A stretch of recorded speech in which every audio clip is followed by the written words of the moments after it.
please vote for us at the Football Blogging Awards. We have made the finalists. We will be going to the Etihad on May the 9th. We'll be in the room with the biggest and best football YouTubers around. We are up for the Best New Content Creator Award. You can vote by clicking the link in this description. Head over to the Football Blogging Awards website, pop the Magpie channel in the Best New Content Creator box. You can fill in for everyone else if you want to, but you don't have to. You can click Not Sure and go all the way down, click Vote Now, or you can vote via Instagram. You can click on the Best New Content Creator picture and tag at the Magpie channel in there. You can also do it on Twitter as well. So take your pick, please vote, mucho appreciato. Cheers everyone, and enjoy yourself.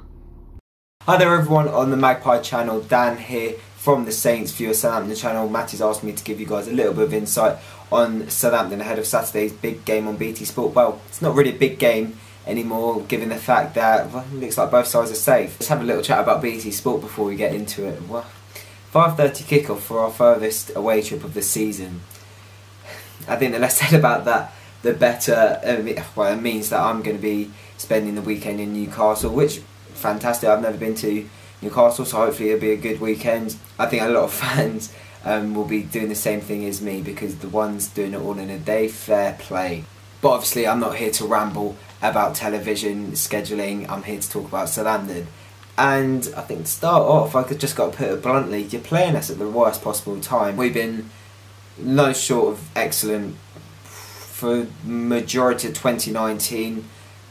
We picked up 27 points in the 17 league games. Hasenhüttl has been in charge, and the man, I mean, I think there are a few words that can describe how good he's been. That's such a simple adjective, but I think that's the best way to put it. It's just been unreal.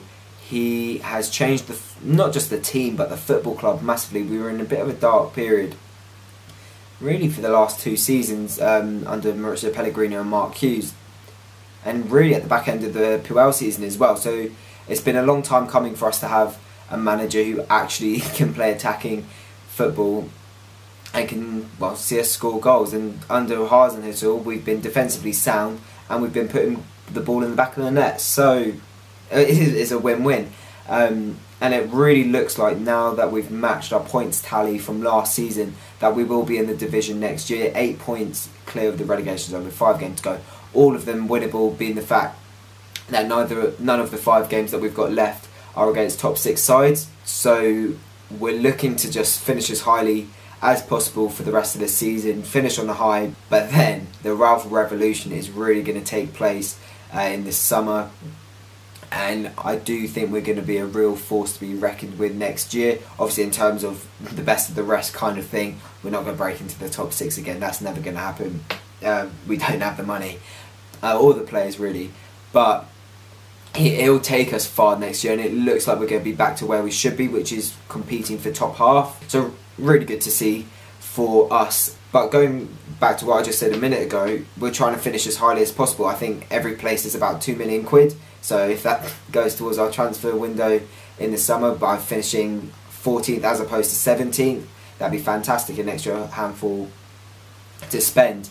But I had a look at the table today, and I didn't realise that you guys have played more games than us. We've got the game in hand, and there's a 2-point gap between the both teams. So obviously a win for us on Saturday would mean that we'd leapfrog you guys. So I think that's going to be the goal, regardless of the fact that we'll leapfrog you every single game under Hasenhüttl. We've looked to win, even when we had Man City and half our squad was fit because of games coming thick and fast over the Christmas period. As you guys will probably know, we try to get something from the game, and that's been the Hasenhüttl mentality, and that's what's so refreshing as opposed to what we had under Mark Hughes.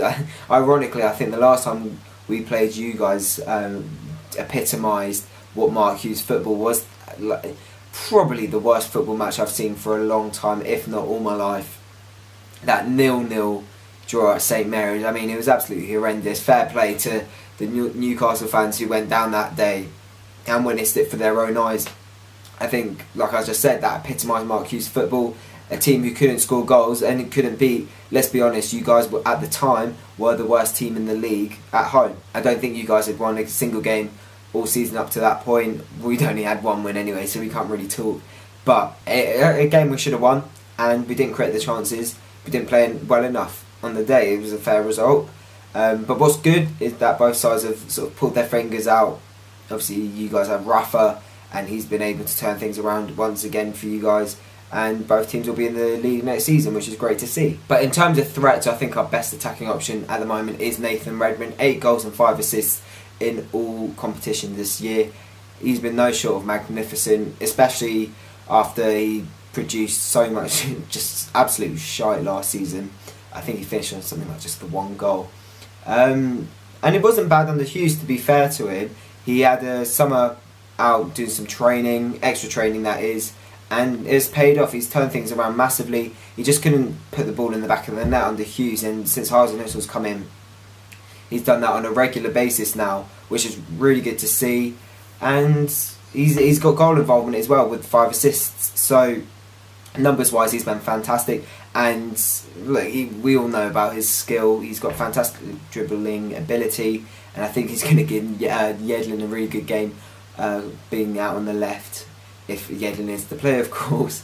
Another player that you guys need to look out for is Danny Ings. He's back fit now after, I think it was about 2 months out. He was suspended for the Liverpool game, but came back against Brighton the weekend before. And a decent game in a pretty poor game all round from both sides. Not much happened, but it was magnificent on Saturday. Got an assist to his name with an absolute, I mean, the pass is unreal. It's Iniesta-esque. Yeah, a couple of them as well. We should have finished our chances. He could have finished the game with a hat-trick of assists. Hasn't scored too much recently. I think that is partly because he's been injured. It's been quite infrequent, and I think it's been difficult for him to get back into the team on a regular basis, only in the sense that he can't play a full 90 minutes. We're still sort of, I think conserving him is the best way to describe it. He's played 60 minutes on Saturday. I think he played about an hour as well, 2 weeks before that at Brighton.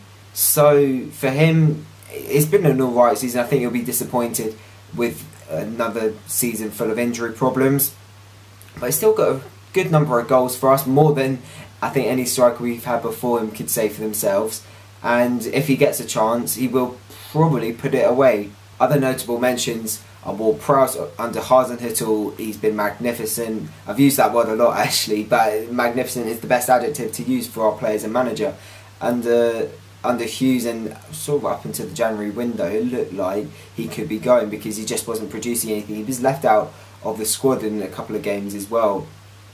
So his turnaround's been fantastic. Højbjerg in the middle, our captain now, he's superb. Real solid in the park. Does give the ball away sometimes, but he's also chipped in with a couple of goals as well, which is really good to see. And we're also playing with the back 5 at the moment. My favourite centre back of the 3 is Jan Bednarek, our 22-year-old Polish Maldini. He's stepped up massively this year, really improved a lot, and the 5 million we paid for him almost 2 summers ago now looks like an absolute bargain, and he's going to be a really good player for us next year as well. So a lot of good players for you guys to look out for, and just a really good team. In all honesty, I'm the most honest Southampton fan you'll probably find. When we're playing awfully, I will tell you that we're playing awfully, but I'm not sugarcoating it at all. We've been playing excellently, and we're going to give you guys a really good game. And I think you guys will give us a good test as well. I can see you winning it. Look, don't get me wrong, it's your home game.